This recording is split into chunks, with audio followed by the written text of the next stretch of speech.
Sir, ಮತ್ತೊಮ್ಮೆ ತಮ್ಮೆಲ್ಲರನ್ನು ಈ ಒಂದು ಪತ್ರಿಕಾಗೋಷ್ಠಿಗೆ ಹಾರ್ದಿಕವಾಗಿ ಸ್ವಾಗತವನ್ನು ಕೋರ್ತಾ, ನಿನ್ನೆ ಬಹುತೇಕ ಒಂದು ದೊಡ್ಡ ಸುದ್ದಿ ಶಿಕ್ಷಣ ಕ್ಷೇತ್ರದ ಕುರಿತು.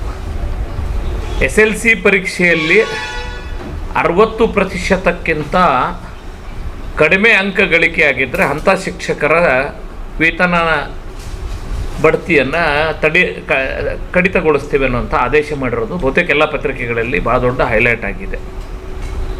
ಮೊನ್ನೆ ಕರ್ನಾಟಕ ಸರ್ಕಾರ ಈ ಕುರಿತು ಸುತ್ತೋಲೆ ಹೊರಡಿಸಿದೆ. ಆ ಸುತ್ತೋಲೆ ಆಧಾರದಲ್ಲಿ ಶಾಲೆಗಳಿಗೆ ನೋಟಿಸ್ ಕೂಡ ಕೊಡಲಾಗಿದೆ ಅನ್ನುವಂಥದ್ದು ಮೈಸೂರಿನ ಶಾಲೆಯೊಂದಕ್ಕೆ ಕೊಟ್ಟಿರೋ ನೋಟಿಸ್ ಹರಿದಾಡ್ತಾ ಇದೆ. ಈ ಸಂದರ್ಭದೊಳಗೆ ನಾನು ಸರ್ಕಾರದ ಈ ಕ್ರಮವನ್ನು ಅತಿ ಕಟು ಶಬ್ದಗಳಲ್ಲಿ ವಿರೋಧಿಸ್ತೇನೆ. ಸರ್, 1ನೇ ತರಗತಿಯಿಂದ 10ನೇ ತರಗತಿವರೆಗೂ ಯಾವುದೇ ಪರೀಕ್ಷೆಗಳಿರಬಾರ್ದು ಅಂತ ಹೇಳ್ಕೊಂಡು ಬಂದು ಒಂದೇ ಸಲ 10ಕ್ಕೆ ಪರೀಕ್ಷೆಯನ್ನು ಮಾಡಿ ಆ ಪರೀಕ್ಷೆಯ ಫಲಿತಾಂಶದ ಆಧಾರದ ಮೇಲೆ ಶಿಕ್ಷಕರ ಮೇಲೆ ಕ್ರಮ ಕೈಗೊಳ್ಳುತ್ತೀವಿ ಅನ್ನೋದು ಎಷ್ಟರ ಮಟ್ಟಿಗೆ ಸರಿ? ಸರ್ಕಾರಕ್ಕೆ ನಿಜವಾಗಲೂ ಕಳಕಳಿ ಇದ್ರೆ ಈ ಸ್ಥಿತಿ ಸುಧಾರಣೆ ಆಗ್ಬೇಕು. ನಾವಿಲ್ಲನಲ್ಲ, ಫಲಿತಾಂಶ ಸುಧಾರಣೆಗಾಗಿ ಕ್ರಮ ಕೈಗೊಳ್ಳಬೇಕು, ಏನು ಮಾಡಬೇಕು ಅನ್ನೋದ್ರ ಬಗ್ಗೆ ಸಾಕಷ್ಟು ಯೋಚನೆ ಮಾಡಬೇಕು, ಇಲ್ಲನಲ್ಲ. ಆದರೆ ನಿಜವಾಗಲೂ ಕಳಕಳಿ ಸರ್ಕಾರಕ್ಕಿದ್ರೆ ಸಮಗ್ರವಾಗಿ ಇದರ ಕುರಿತು ಏನು ಕ್ರಮ ಕೈಗೊಳ್ಳುತ್ತೆ ಅನ್ನೋಂಥ ಪ್ರಕಟಣೆ ಹೊರಡಿಸ್ಬೇಕಾಗಿತ್ತು. ದುರ್ದೈವ ಏನಂದ್ರೆ ಸರ್, ನಾ ಹಿಂದೆನೂ ಇಲ್ಲೇ ಪ್ರೆಸ್ ಮೀಟ್ ಮಾಡಿ ಫಲಿತಾಂಶ ಬಂದ ತಕ್ಷಣ ಹೇಳಿದ್ದೆ, SLC ಪರೀಕ್ಷೆ 1, SLC ಪರೀಕ್ಷೆ 2, SLC ಪರೀಕ್ಷೆ 3. ಸರ್, 2 ಪರೀಕ್ಷೆ ಮುಗಿದವಿ. ಕರ್ನಾಟಕ ಸರ್ಕಾರದ ಹಂತದಲ್ಲಿ ಅಥವಾ ಕಮಿಷನರ್ ಹಂತದಲ್ಲಿ ಅಥವಾ ಆಯಾ ಜಿಲ್ಲೆಗಳಲ್ಲಿ ಆಯಾ ಬ್ಲಾಕ್ಗಳಲ್ಲಿ ಫಲಿತಾಂಶ ಕುಸಿತಕ್ಕೆ ಕಾರಣ ಏನು ಅನ್ನೋದ್ರ ಬಗ್ಗೆ ಏನಾದರೂ ಒಂದು ರೀತಿ ವಿಶ್ಲೇಷಣಾ ಸಭೆಗಳನ್ನು ಮಾಡಿದರೆ ಸಮಗ್ರವಾಗಿ ಅದನ್ನು ಬಹಿರಂಗಗೊಳಿಸಲಿ. ನೋಡ್ರಿ ಸರ್, ಈಗ ಇವ್ರು ಹೊರಡಿಸಿರೋ ಸುತ್ತೋಲೆ ಹೆಂಗದಂದ್ರೆ 3 ವ್ಯವಸ್ಥೆ ಅದಾವೆ ಸರ್ ನಮ್ಮ ಶಿಕ್ಷಣದೊಳಗೆ. ಒಂದು ಅನುದಾನಿತ, ಸರ್ಕಾರಿ, ಅನುದಾನ ರಹಿತ. ಈ ನಿಯಮ ಯಾರಿಗೆ ಅನ್ವಯ ಆಗ್ತದಂದ್ರೆ 60% ಮಾಡಲಾರದವ್ರಿಗೆ ನಾವು ವೇತನ ಬಡ್ತಿ ಮಾಡ್ತೀವಿ ಅನ್ನೋ ನಿಯಮ ಯಾರಿಗೆ ಅನ್ವಯ ಆಗ್ತದೆ ಅಂತ ಹೇಳಿದ್ರೆ ಬರೀ ಅನುದಾನಿತದವ್ರಿಗೆ. ಅವರು ಸುತ್ತೋಲೆ ಮಾಡಿಸ್ತಾರೆ 2017 ಈಗಿನ ಮುಖ್ಯಮಂತ್ರಿ, ಆಗಿನ ಮುಖ್ಯಮಂತ್ರಿ ಸನ್ಮಾನ್ಯ ಸಿದ್ದರಾಮಯ್ಯನವರು ಅನುದಾನಿತ ವ್ಯವಸ್ಥೆಗೆ ಮಾತ್ರ ಇದನ್ನು ಟಾರ್ಗೆಟ್ ಮಾಡಿದ್ದಾರೆ. ನನಗೆ ಆಶ್ಚರ್ಯ ಆಗಿದ್ದೇನೆಂದ್ರೆ ಈ ನಿಯಮ ಸರ್ಕಾರದವ್ರಿಗೂ ಅನ್ವಯ ಆಗ್ತದ ಅಂಥೇಳಿ ಸನ್ಮಾನ್ಯ ಕಮಿಷನರ್ ಹೇಳ್ಯಾರ ಪತ್ರಿಕೆಗಳಿಗೆ. ಹಂಗಾದ್ರೆ ಆದೇಶ ಎಲ್ಲಿ ಅದ, ನಿಮ್ಗೆ ಆ ನಿಯಮಾವಳಿಗಳೆಲ್ಲಿ ಅದಾವ ನಮಗೆ ತೋರಿಸ್ಕೊಡ್ರಿ. ಈ ರೀತಿ ಅನುದಾನಿತ ವ್ಯವಸ್ಥೆಯನ್ನು ಟಾರ್ಗೆಟ್ ಮಾಡೋ ಮೊದಲು ಸರ್ಕಾರ ಅನುದಾನಿತ ವ್ಯವಸ್ಥೆಯನ್ನು ಹೆಂಗೆ ಇಟ್ಕೊಂಡಿವಿ ಅನ್ನೋದ್ರ ಬಗ್ಗೆ ಒಂದು ಶ್ವೇತಪತ್ರ ಹೊರಡಿಸ್ಲಿ. ಸರ್, ಇವತ್ತು 2025 2015ರವರೆಗೂ ಖಾಲಿಯಾಗಿರೋ ಹುದ್ದೆಗಳು ಮಾತ್ರ ಭರ್ತಿ ಮಾಡ್ಲಿಕ್ಕೆ ಅನುಮತಿ ಇದೆ. 10 ವರ್ಷ ಆಯ್ತು ಸರ್ ಖಾಲಿ ಹುದ್ದೆಗಳನ್ನು ಭರ್ತಿ ಮಾಡಲಿಕ್ಕೆ ಅನುಮತಿ ಕೊಡದೆ 10 ವರ್ಷ ಆಯ್ತು. ಅನುದಾನಿತ ಸಂಸ್ಥೆಗಳಲ್ಲಿ ಖಾಲಿ ಹುದ್ದೆಗಳು ಒಂದೊಂದು ಶಾಲೆಗಳಲ್ಲಂತರೂ 1-2 ಹುದ್ದೆಗಳು ಮಾತ್ರ. ಆ 1-2 ಶಿಕ್ಷಕರು ಇಟ್ಕೊಂಡು ಏನೇನು ಕೆಲಸ ಮಾಡಬೇಕಾಗಿದೆ ಶಿಕ್ಷಕರು? ಬೆಳಿಗ್ಗೆ ಬರಬೇಕಾದ್ರೆ ತತ್ತಿ ತೊಗೊಂಬರ್ಬೇಕು, ಅವರು ಹಾಲು ಕಾಸ್ಬೇಕು ಸರ್, ಮಧ್ಯಾಹ್ನದ ಬಿಸಿ ಊಟಕ್ಕೆ ರೆಡಿ ಮಾಡಬೇಕು, ಕಾಯಿಪಲ್ಯ ತೊಗೊಂಬಂದು ಮಧ್ಯಾಹ್ನದ ಬಿಸಿ ಊಟ ರೆಡಿ ಮಾಡಬೇಕು. ಇದೆಲ್ಲ ಆದ ನಂತರ ಯಾವ ಶಾಲೆ ಒಳಗೂ ನಾನ್ ಟೀಚಿಂಗ್ ಇಲ್ಲ, ಕ್ಲರ್ಕು ಇಲ್ಲ. ಆ ತತ್ತಿ ಸೊಟ್ಟಿ ಆರಿಸಿ ಶಾಲೆ ಸ್ವಚ್ಛ ಮಾಡ್ಬೇಕು ಸರ್ ಶಿಕ್ಷಕರು. ಹಂಗೇನಾರೇ ಮಕ್ಕಳೇ ಸ್ವಚ್ಛ ಮಾಡಿದ್ರು ಹೊಲಸು ವಾಸನೆ ಬಂದು ಅಂತ ಹೇಳಿದ್ರೆ ಶಿಕ್ಷಕರು ಸಸ್ಪೆಂಡ್ ಮಾಡ್ತಾರೆ. ನಿನ್ನೆ ರಾಮನಗರ ಜಿಲ್ಲೆ ಒಳಗೆ ಶಿಕ್ಷಕರಿಗೆ ಸಸ್ಪೆಂಡ್ ಮಾಡ್ಯಾರ. ಆ ಮಕ್ಕಳು ತಾವೇ ಕಸ ಹುಡುಗ್ಯಾವ, ನೀವ್ಯಾಂಗೆ ಮಕ್ಕಳ ಕಡೆ ಕಸ ಹುಡುಗಿಸಿರಿ ಅಂತ ಹೇಳಿ ಸಸ್ಪೆನ್ಷನ್. ಸರ್, ಇಷ್ಟೆಲ್ಲ ಮಾಡೋದ ನಂತರ ಏನಾರ ಪಾಠ ಮಾಡ್ಲಿಕ್ಕೆ ಸಮಯ ಸಿಕ್ತಂದು ಪಾಠ ಮಾಡಬೇಕು ಅಂತ ಅವ್ರು ಶಿಕ್ಷಕರು ಮನಸ್ಸು ಮಾಡಿದ್ರೆ ನಿಮ್ಗೆ ಗೊತ್ತಿರಲಿ, ಜನಗಣತಿ ಇವರೇ ಮಾಡಬೇಕು ಸರ್. ಜನಗಣತಿ ಇವರೇ ಮಾಡಬೇಕು, ಜಾತಿ ಗಣತಿ ಇವರೇ ಮಾಡಬೇಕು, ಒಳ ಮೀಸಲಾತಿ ಗಣತಿ ಇವರೇ ಮಾಡಬೇಕು.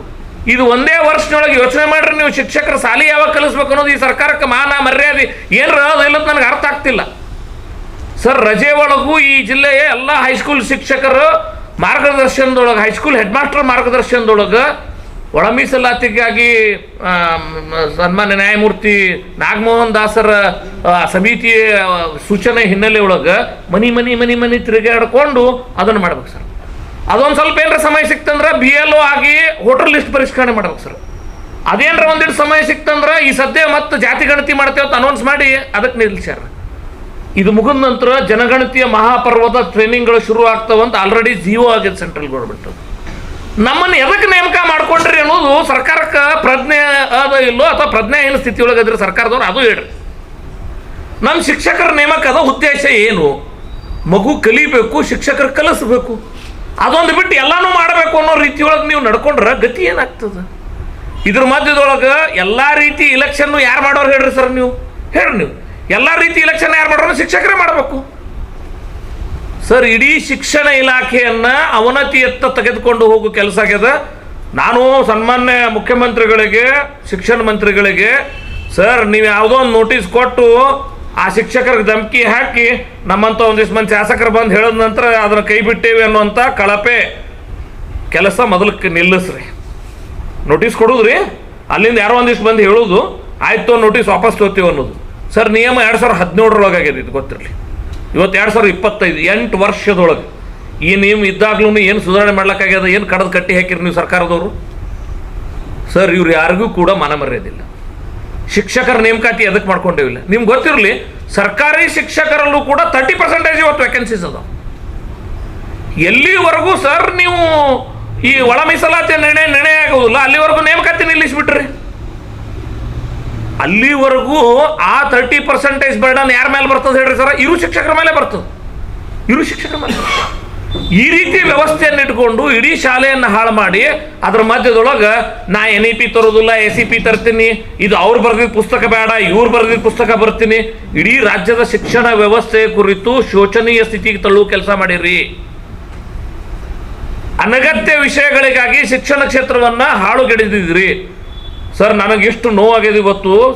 ಅನುದಾನಿತ ವ್ಯವಸ್ಥೆ ಶಿಕ್ಷಕರ ಕತಿ ಏನದ ಹೇಳ್ತೀನಿ ನಿಮ್ಗೆ ಸರ್. ಒಂದೊಂದು ಸಾಲಾಗಿ ಇಬ್ಬಿಬ್ರು ಶಿಕ್ಷಕರು ಉಳ್ಕೊಂಡ್ರ ಈ ಎಲ್ಲ ಕೆಲಸ ಅವರೇ ಮಾಡಬೇಕು ಸರ್. ಒಂದು ಪರೀಕ್ಷೆ ಮುಗಿದ್ರೊಳಗೆ ಈಗ ನೋಡ್ರಿ, ಇವತ್ತು ಜೂನ್ ಅರ್ಧ ಮುಗಿದಲ್ಲ ಸರ್, ಇನ್ನೂ SLC ಪರೀಕ್ಷೆ ಮುಗುದಿಲ್ಲ.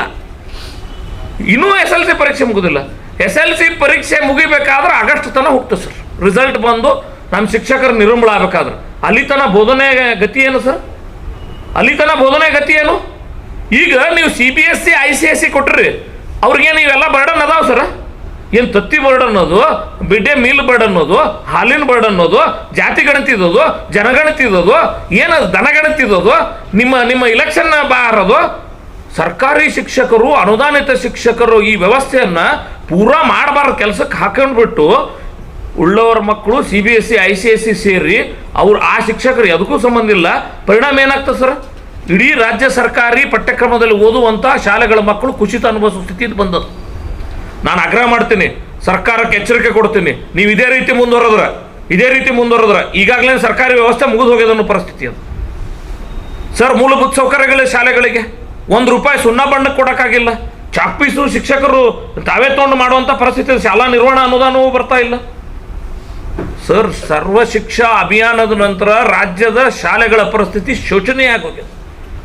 ಅದನ್ನೆಲ್ಲ ಬಿಟ್ಟು ಇವ್ರೇನು ಮಾಡ್ತಾರ್ರಿ, ಒಂದು ರೀತಿ ಇದು ಬ್ಲ್ಯಾಕ್ ಮೇಲ್ ರೀ. ಇದು ಒಂದು ನೋಟಿಸ್ ಕೊಡೋದು, ಅವ್ರ ಮೇಲೆ ಕ್ರಮ ಕೈಗೊಳ್ಳುತ್ತೆ, ಒಂದು ಶಿಕ್ಷಕರ ಮೇಲೆ ದಬ್ಬಾಳಿಕೆ ಮಾಡೋದು, ಇದ್ದ ಪರಿಸ್ಥಿತಿಯಾಗಿ ಸುಮ್ಮ ಮರ್ಕೊಂಡು ಹೋಗ್ಬೇಕು. ಮೊನ್ನೆ ಏನಾಯ್ತು ಈ ಬೆಳಗಾವದೊಳಗೆ ಹೇಳ್ರಿ, ಒಬ್ಬ ಶಿಕ್ಷಕ ಸರ್, ಆ ಶಿಕ್ಷಕನ ಬಗ್ಗೆ ನನಗೆ ಎಷ್ಟು ಫೋನ್ ಬಂದಿರ್ಬೇಕು ಹೇಳ್ರಿ ಸರ್. ಆ ಶಿಕ್ಷಕ ತನ್ನ ಸಂಬಳದೊಳಗೆ ಆ ಸಾಲಿ ಇಂಪ್ರೂವ್ ಮಾಡ್ಲಾಕ ರೊಕ್ಕ ಹಾಕಿದ ಶಿಕ್ಷಕ, ಅವ್ನು ಕಳ್ಕಳಿ ತಾಳಿಲ್ಲ.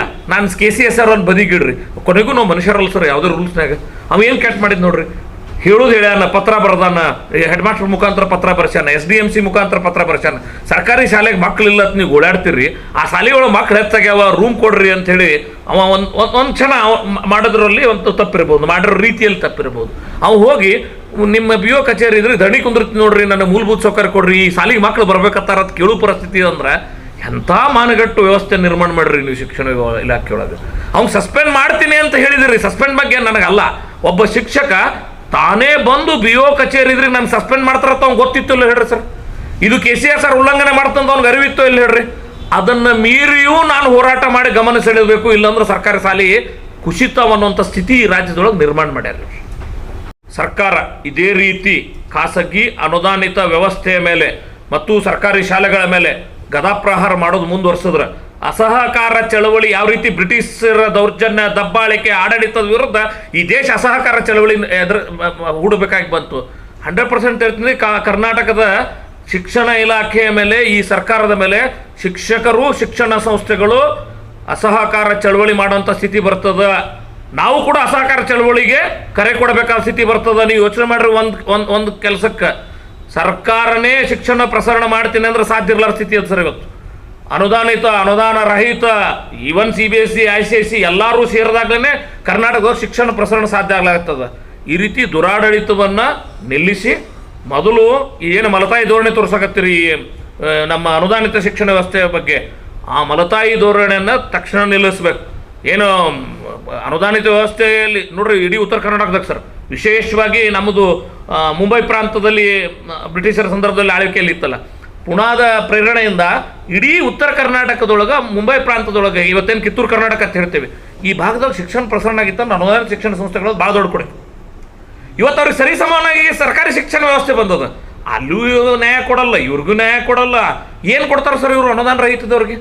ಒಂದು ರೆಕಗ್ನೈಷನ್, ಒಂದು ಅನುಮತಿ ಪತ್ರ ಬಿಟ್ರೆ ಏನು ಕೊಡ್ತಾರೆ ಹೇಳ್ರಿ ಸರ್? ಎಷ್ಟೋದ್ರೂ ಕರಪ್ಷನ್ನು ಸರ್. ನಿಮ್ಗೆ ಆಶ್ಚರ್ಯ ಹೇಳ್ತೀನಿ, ಆ ರಿನ್ಯೂವಲ್ ಆಫ್ ರಿಕಗ್ನೈಷನ್ ಅನ್ನುವಂಥದ್ದು ಒಂದು ಭಾಳ ದೊಡ್ಡ ಭ್ರಷ್ಟಾಚಾರದ ದೊಡ್ಡ ಕೇಂದ್ರ. ಕೊನೆಗೆ ನಿನ್ನೆ ನನಗೊಬ್ಬರು ಶಿಕ್ಷಕರು ಕೇಳಿದ್ರಿ, ಸರ್ ಈ ರಿಸಲ್ಟ್ ಕಮ್ಮಿ ಆಗ್ಯದಲ್ಲ, ಆಯಿತು ಸರಿ ಮಾಡ್ಬೇಕು ಅನ್ನೋದು ನಿಮ್ಗೆ ನಿಜವಾಗ್ಲೂ ಅದ? ಹಂಗಾದ್ರೆ ಒಂದು ಕೆಲಸ ಮಾಡಿರಿ, ಬ್ಲಾಕ್ನೊಳಗೆ ಕಡಿಮೆ ಆಗ್ಯದ, ಅಲ್ಲಿ MLAಗಳು ಯಾರ ನೀವು ಇದನ್ನು ಮಾಡ್ಯಾರ್ರಿ ಸರ್, ಇದ್ರ ಬಗ್ಗೆ ವಿಶ್ಲೇಷಣೆ ಮಾಡ್ಯಾರ, ಅಲ್ಲಿ BOM ಏನಾರ ಕ್ರಮ ಕೈಗೊಂಡ್ರಿ, ಅಲ್ಲಿ DDPI ಮೇಲೆ ಏನಾರ ಆಗ್ಯದ, ನಿಮ್ಮ DSCIT ಅವ್ರ ಮೇಲೆ ಏನಾರ ಮಾಡ್ರಿ, ಡಯಟ್ ಮೇಲೆ ಏನಾರ ಮಾಡ್ರಿ. ಪಾಪದವ್ರು ಶಿಕ್ಷಕರು ಸಿಕ್ಕಾರ ಅಂತೇಳಿ ರಿಸಲ್ಟ್ ಆಗಿಲ್ಲ ಅಂದ್ರೆ ನಿನ್ನನ್ನು ಸಸ್ಪೆಂಡ್ ಮಾಡ್ತೀವಿ, ನಿನ್ನ ಪಗಾರ ತೆಗಿತೀವಿ, ನಿನ್ನ ನೌಕರಿ ತೆಗಿತೀವಿ. ನೋಡ್ರಿ, 5 ವರ್ಷ ನಿರಂತರವಾಗಿ ಕಡಿಮೆ ಆಯ್ತಂದ್ರೆ ನಿಮ್ಮ ಅನುದಾನನೇ ಬಂದ್ ಮಾಡ್ತೇವೆ ಅಂದ್ರೆ ಪಗಾರ ಬಂದ್ ಮಾಡ್ತೀವಿ ಅಂತ ನೋಟಿಸ್ ಕೊಟ್ರ ಸರ್. ಭಾಳ ಮಾರಕವಾಗಿರುವಂಥ ಅಂಶಗಳು ಶಿಕ್ಷಣ ಇಲಾಖೆ ನಡೀತಾವ.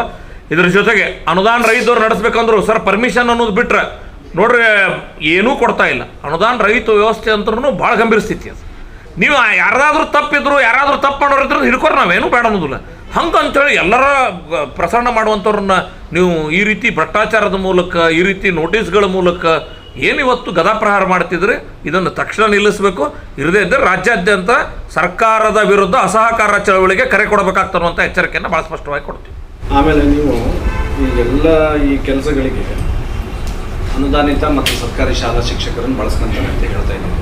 ಅಂದರೆ ನಿಮ್ಮ ಉದ್ದೇಶ ಮತ್ತು ಇನ್ನೇ ಅನುದಾನ ರಹಿತರನ್ನು ಬಳಸ್ಕೋಬೇಕು ಅಂತ ಹೇಳ್ತಿದ್ದೀರಾ, ಅಥವಾ ಕೇಂದ್ರ ಸರ್ಕಾರದ ಏನು ವ್ಯಾಪ್ತಿಯಲ್ಲಿ ಬರ್ತಾವಲ್ಲ CBSE, ICSE ಅವ್ರನ್ನು ಬಳಸ್ಕೋಬೇಕು ಅಂತ ನಿಮ್ಮ ಬೇಡಿಕೆ ಇದೆಯಾ ಸರ್? ಶಿಕ್ಷಕರ ನೇಮಕಾತಿಯ ಉದ್ದೇಶ ಒಂದು ಬಿಟ್ಟು, ಅಂದ್ರೆ ಬೋಧನೆ ಮಾಡಲಿ ಅನ್ನೋದು ಬಿಟ್ಟು, ಶಾಲೆ ಕಲಿಸ್ಲಿ, ಶಿಕ್ಷಣ ಪ್ರಸಾರ ಮಾಡಲಿ ಅನ್ನೋದು ಬಿಟ್ಟು ಎಲ್ಲ ಕೆಲಸ ಅವ್ರಿಗೆ ಹಾಕ್ಲಿಕ್ಕತ್ತಾರೆ.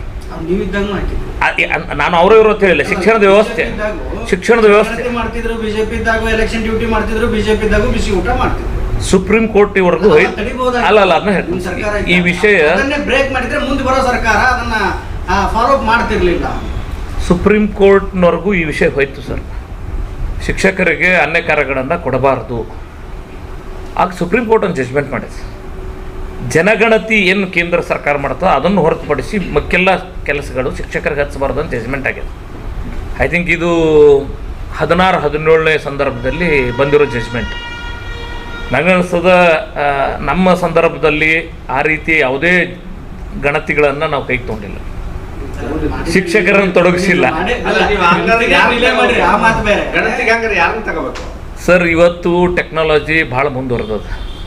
ನಿಮಗೆ ಸಾಕಷ್ಟು ದೊಡ್ಡ ಸಂಖ್ಯೆಯ ಇವತ್ತು ಯುವಕರದಾರ. ಅಲ್ಟರ್ನೇಟಿವ್ ವೇಸ್ ವರ್ಕೌಟ್ ಮಾಡಿ. ಕೇಂದ್ರ ಸರ್ಕಾರ ಜನಗಣತಿ ನಾವೇನು ಹೇಳ್ತೀವಿ, ಕೇಂದ್ರ ಸರ್ಕಾರ ಜನಗಣತಿ ಮಾಡ್ತಾ ಇದೆ, ಅದಕ್ಕೆ ಬಳಸ್ಕೋಬೇಕೆ ಬೇಡ ಅನ್ನೋದು ಸರ್. ಸುಪ್ರೀಂ ಕೋರ್ಟ್ ತೀರ್ಮಾನದೊಳಗೆ ಅವಕಾಶ ಇರೋದು ಅದು ಒಂದಕ್ಕೆ, ಎಲ್ಲದಕ್ಕೂ ಅಲ್ಲ. ನಾವೇನು ಹೇಳಿವ್ರಿ, 10 ವರ್ಷಕ್ಕೊಮ್ಮೆ ಜನಗಣತಿ ಆಗ್ತದೆ, ಅದು ರಾಷ್ಟ್ರ ಕಾರ್ಯ, ಅದೊಂದು ಹೊರತುಪಡಿಸಿ ಯಾವುದಕ್ಕೂ ಬಳಸೋಬೇಡ್ರಿ ಅಂತ ಸುಪ್ರೀಂ ಕೋರ್ಟ್ ಜಜ್ಮೆಂಟ್ ಆಗ್ಯದ. ಆದರೆ ಇವ್ರು ಏನು ಮಾಡಕತ್ತಾರ, ರಾಜಕೀಯ ಕಾರಣಕ್ಕಾಗಿ ಈಗ ನೋಡ್ರಿ ಅದು ಒಳ ಮೀಸಲಾತಿ ಕೊಡಬೇಕು. ಈಗ ಅದಕ್ಕೊಂದು ಈಗ ಆಯ್ತಿಲ್ಲ 3 ತಿಂಗಳು ಸರ್. ಈ 3-4 ತಿಂಗಳು ಶಿಕ್ಷಕರು ಅದರೊಳಗೆ ಹೋಗ್ಯದ. ಈಗ 3-4 ತಿಂಗಳ ಪರೀಕ್ಷೆ ಒಳಗೆ ಹೋಯ್ತು. ಇನ್ನು ಅದು ಮಾಡೋದ್ರೊಳಗೆ ಜಾತಿ ಗಣತಿಗೆ ಮಾಡ್ತೀವಿ ಅಂತೇಳಿ 500 ಕೋಟಿ ರೂಪಾಯಿ ನಿನ್ನೆ ಬಜೆಟ್ನಾಗ ಇಟ್ರಿ. ಇದು ಮುಗೀತಿರೋಂಗೆ ಯಾವುದಕ್ಕೆ ಹಾಕಿದ್ರಿ ಕೈ ನೀವು? ಮುಂದಿನ ಜನಗಣತಿ ಟ್ರೈನಿಂಗು ಅದಕ್ಕೆ ತಯಾರಿಗಳು ಶುರು ಆಗ್ತಾವೆ. ಟ್ಯಾಬ್ ಯೂಸ್ ಮಾಡೋದು ಹೆಂಗೆ, ಅದು ಕಸ್ಟಮೈಸ್ಡ್ ಡಿವೈಸ್ ಇರ್ತದಲ್ಲ ರೀ ಸರ್. ಇದ್ರ ಪರಿಣಾಮಾಗಿ ನಾ ಏನು ಹೇಳ್ತೀನಿ, ಸರ್ಕಾರ ಮಾಡ್ಯೋದನ್ನು ಟೀಕೆ ಮಾಡೋದಕ್ಕಿಂತ ಹೆಚ್ಚು ನನ್ನ ಫೋಕಸ್ ಇರೋದು ಯಾವುದಂದ್ರೆ ಶಿಕ್ಷಕರಿಗೆ ಬೋಧನೆ ಮಾಡೋಕ್ಕೆ ಬಿಡಲ್ರಾಗಿರಿ. ಏನು ನೋಟಿಸ್ ಕೊಡ್ತೀರೋ ಮರ ಅದು ಕೇಳಕ್ಕೆ ಇದನ್ನು ಹೇಳಿನೇ ಹೊರತಾಗಿ ಕಾಂಟೆಕ್ಸ್ಟ್ ಯಾವುದು? ನೀವು ಬೋಧನೆ ಮಾಡ್ಬೇಕಾದವ್ರಿಗೆ ಬೋಧನೆ ಮಾಡೋಕ್ಕೆ ಅವಕಾಶ ಕೊಡ್ರಿ. 1 ವರ್ಷದಾಗ 3-4 ನೀವು ಗಣತಿಗೆ ಹಾಕಿದ್ರಿ ಅಂತ ಹೇಳಿದ್ರೆ ಮುಂದೆ ರಿಸಲ್ಟ್ ಕೊಡ್ರಿ ಅಂತೇಳಿ ಅವ್ರಿಗೆ ನೋಟಿಸ್ ಕೊಟ್ರಿ ಅಂದ್ರೆ ಅವ್ರಿಗೆ BP ಶುಗರ್ ಬರ್ಲಾಗ್ತದ್ರಿ ಸರ್. ಇದ್ರ ನಡ್ಬರ್ಕ BL OBL ಗಣತಿಗೆ ಬಳಸ್ಕೊಳ್ಳೋದು ಯಾವ ಸಂದರ್ಭದಲ್ಲಿ ಸರ್ ಶಿಕ್ಷಕರು? ಈಗ